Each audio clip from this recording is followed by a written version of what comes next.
Our reading this morning is from 1 Peter chapter 3, verses 13 through 22. Who will harm you if you are eager to do what is good? But even if you do suffer for doing what is right, you are blessed. Do not fear what they fear, and do not be intimidated. But in your hearts, sanctify Christ as Lord. Always be ready to make your defense to anyone who demands from you an accounting for the hope that is in you. Yet do it with gentleness and reverence.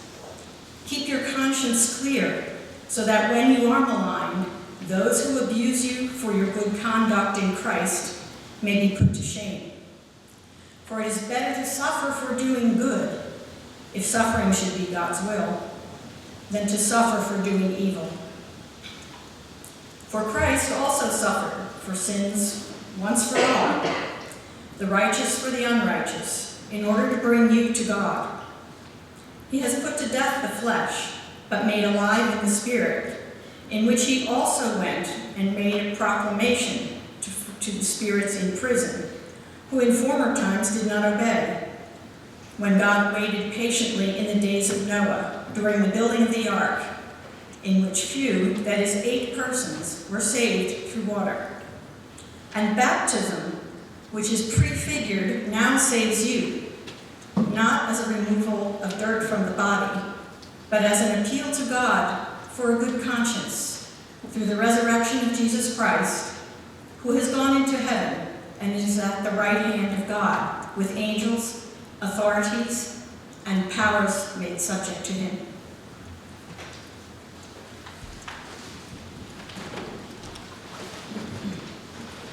Our second reading comes from the book of Genesis, chapter 8, verses 13 through 22.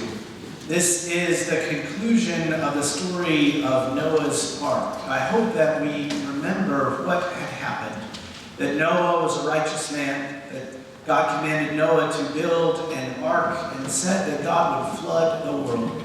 Noah built an ark, brought on animals 2 by 2, and he and his family and the animals were saved, but the rest of the world was destroyed. Here is what happens next. In the 601st year, in the first month, on the first day of the month, the waters were dried up from the earth. And Noah removed the covering of the ark and looked, and saw that the face of the ground was drying. In the second month, on the 27th day of the month, the earth was drying. Then God said to Noah, "Go out of the ark, you and your wife and your sons wives with you. Bring out with you every living thing that is with you of all flesh, birds and animals, and every creeping thing that creeps on the earth, so that they may abound on the earth and be fruitful and multiply on the earth." So Noah went out with his sons and his wife and his sons' wives, and every animal, every creeping thing, and every bird, everything that moves on the earth went out of the ark by families. Then Noah built an altar to the Lord, and took of every clean animal and every clean bird, and offered burnt offerings on the altar. And when the Lord smelled the pleasing odor, the Lord said in his heart, "I will never again curse the ground because of humankind, for the inclination of the human heart is evil from youth. Nor will I ever again destroy every living creature as I have done. As long as the earth endures, seed time and harvest, cold and heat, summer and winter, day and night shall not cease." This is the word of the Lord.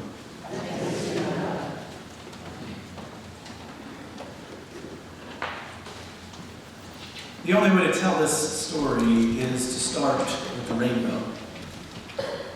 Otherwise, it's too awful to think about. I don't think I really realized that until I watched the Ridley Scott version of Noah. Came out like 3 years ago. Of course, Ridley Scott's the guy that directed Blade Runner, so he doesn't know about any colors that are not black, gray, and brown. And it really highlighted that the Noah story is pretty bleak. It's not a super happy story. It's dark. It's heavy. And there's one scene in this particular movie version that really stuck with me that captured the gravity and the depth and the darkness and the hardness of this story. Noah and his family are on the ark by this point, and the rains have come, and the storms are tossing up, and the floodwaters are rising, and Noah steps out onto the deck of the boat for a minute. I think he's just trying to clear his head or something. And he looks off near the boat, and there is this rocky outcropping that has not yet been subsumed by the flood.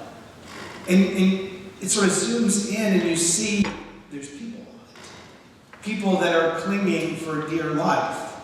And there's people that want to be on it. People whose portion of the rock just got flooded and are trying to claw their way up to the top. Others trying to fight their way onto the rock. And Noah looks off and he sees it. And then he goes back inside the boat. That's a heavy storm. And it's hard for me to square it with the actions of God that we see in the rest of the Bible. Which is why I think you've got to start this story with the rainbow. Because the rainbow means that God will never do this kind of thing again. The rainbow is the sign of God's protection, that God will keep us safe. For as long as the world is, day and night shall not cease. The world will continue to turn. What God is saying here is never again. Never again will I give up on you. Never again will I save the righteous and leave the hopeless. Without the rainbow, it's a completely different story. Righteous man saves himself by abandoning humanity. If he abandoned his neighbors, how righteous can he be? With the rainbow, though, it's about hope for a new humanity. Before the rainbow, God defeats sin by killing sinners. After the rainbow, God defeats sin by redeeming us. You can't tell this story without the rainbow because the rainbow saves it. The rainbow saves us all. This isn't really a story about how righteous Noah was to build an ark. It's a story about why righteous people don't build arks anymore. God promised with the rainbow that we would never need to. And God made sure that this would be a promise that we would be able to remember by giving us a sign that we can see all the time. Rainbows are not hard to find. The double rainbow may be rare, but a rainbow shows up every time the sun comes up after it rains. You can see a rainbow on your windshield driving to work when you clean it off and the sun catches it. You can see it in the summertime when people are watering their yards. You can even make a rainbow in your kitchen sink if you need the reminder. Sometimes we've got to make our own hope, don't we? The rainbow is a ubiquitous sign so that we would never forget. So that we would always remember this promise. God will never give up on us again. And that brings me to the question. I think the question at the heart of the passage, at the heart of the way that we interact with the passage, which is, if we have this rainbow, if we have this promise from God that this will never happen again, if we have this promise from God that God will not kill but instead redeem, if we have the rainbow, why do we keep building arks? Why do we keep finding ways to save ourselves and leave everybody else behind? Why do we pretend or make ourselves out to be righteous and say that we deserve what we have, and that somebody else who doesn't have what we have must not deserve it, must not have earned it? Why do we watch out for our own future and then pull up the ladder behind us? Why do we build arks? There's a type of wisdom in our world, wisdom that we've probably all heard and maybe all shared too. A wisdom that says, you've got to take care of yourself first. We see that as good, practical advice for survival in a hard world. The world is not nice. It's difficult. Go to Texas. Every plant there is trying to kill you. And so we give each other this advice, right? Keep your head down.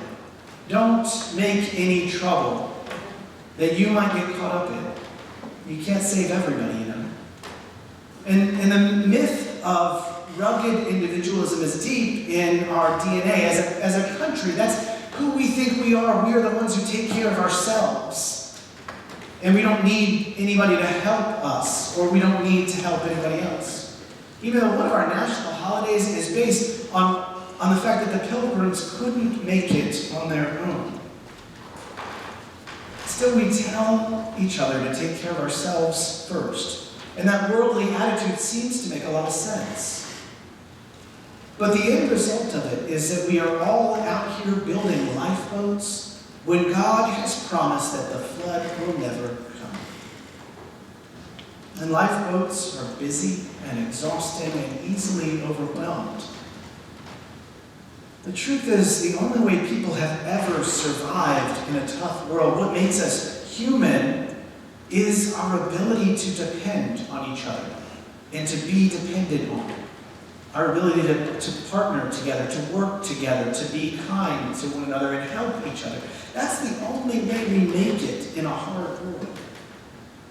So why do we keep building arks? Why do we keep planning and constructing things to ensure that we will survive without regard to our neighbors? There's all kinds of arks that we build in our world. Building a bunker in your backyard stocked with supplies so that you can survive the apocalypse, that's an ark. Right? Maybe a little bit on the nose. But U.S. history is filled with arks. The story of our nation, right, is that Protestants lost the war in England with the crown. They wanted to make the world out the way they thought it would be. They wanted to make a righteous world. And when it didn't go well, they all got on a boat. They called it the Mayflower, and they came over here, and make their perfect world. Only they discovered that all of the problems that they had in Britain had come with them. These are maybe obvious arks, the Mayflower's a boat. But there are other, more insidious types of arks that we make for ourselves. The college acceptance arms race, spending thousands of dollars on SAT tutors and college acceptance rates and faraway competitive internships so that your kid has a leg up on somebody else in the lottery for success. That's an ark. Segregation is an ark. Buying our way into separate schools and separate neighborhoods that are safer and more prosperous than other places, and forgetting about the people that we've left behind to crime and low funding and no services. Perfect Stepford towns with perfect Stepford laws, right next to cities where the Stepford people are afraid to visit at night. Those are arks. If you've got enough money to make it on the boat, you make it. And if you don't, hope you know how to swim. A lot of the major problems in our world is because everybody capable of fixing them built an ark instead. Anytime we build a secure future for ourselves and either forget about or live to block the people that we've left behind, that's an ark. That's a choice that we make to try to save ourselves, and we don't need to do that anymore because we've seen the rainbow and because we've seen Jesus. If you travel in Europe and you see old catacombs and baptismal fonts, one of the things you'll notice is that this story shows up in baptism all the time. It's not something I ever really made a connection to. I didn't travel to Europe. I read about this in a book. But all of these baptismal fonts have pictures of Noah and the ark and the flood, and it's sort of a story that the people understood to be prefiguring the baptism of the world. But what Jesus gives us is a new covenant, a new baptism. The rainbow tells us that God will never give up on humanity, and God didn't. God kept sending people. God kept sending prophets to call us back into righteousness, to call us back into loving our neighbors. God gave us the law to teach us how to be neighbors with each other. God sent faithful servants over and over and over again, and eventually God sent God's only Son, Jesus. Jesus was a righteous man, like Noah. But God didn't send Jesus to build an ark and save himself from the doomed, unrighteous people. God sent him to us. He went to suffering people. Didn't have to. He stood up for the ones who were left out. Tax collectors, sex workers, Samaritans, disabled people, the poor, the prisoners, everybody that a righteous ark builder would have left behind, Jesus went to. He went willingly to the cross. He lived and died with us and for us so that we could know that living and dying with each other and for each other are the only ways that we will ever truly live. The one righteous man in the world died with the unrighteous to fulfill the promise of the rainbow. The promise that God will save us. We don't have to save ourselves.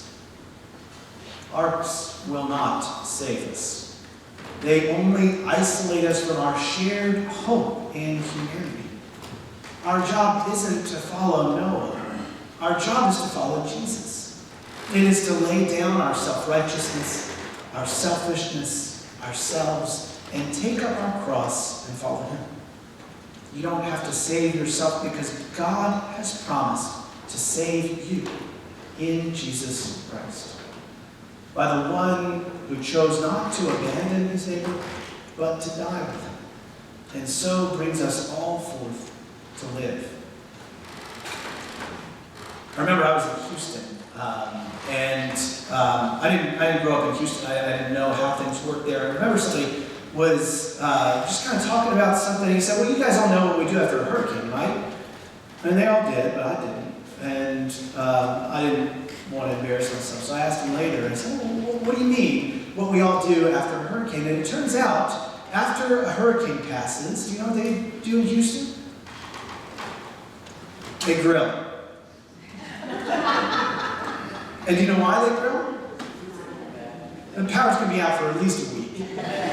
All the meat in your freezer is going to die. And so everybody comes outside, and you all got propane. Everybody goes outside in their front yards and they grill and they say, hey man, come on over, we've got meat. And they check on each other. And they look out for each other. The storms come and the storm rages and they are threatened with flood and they show up for each other. That's maybe the best image that I can give you. Everything they've been saving away for a rainy day is useless now. So after the storm passes, after the sun comes out, everybody is out grilling, checking on each other to make sure everybody's all right. The promise of the rainbow is that we don't need to worry about ourselves first because we have somebody who is worrying about us. God will keep us safe. God will redeem us. God will preserve us. God will watch over us. And God gives us the rainbow as a reminder of this deep and profound promise. You can only be saved by Christ. By following the path that Christ gave us, which is to love and live for each other, to shape and be shaped by our neighbor, to depend on each other, to care for each other, to lift each other up. So instead of asking yourself, how do I get through this okay? Let's ask, how do we make sure that everybody gets through this okay? It's kindergarten stuff, really, right? We've got a lot of teachers here. I'm sure everybody has said at least once, if you don't have enough for everybody, then don't bring it. Don't eat it unless you've got enough for the whole class, right? The wisdom there is the wisdom that we need for today and for each other. We'll do much better helping each other than we ever will trying to help ourselves. And every time we see the rainbow, I hope that we can remember that. We'll do much better helping each other than we'll ever do trying to help ourselves. In the name of the Father, and of the Son, and of the Holy Spirit.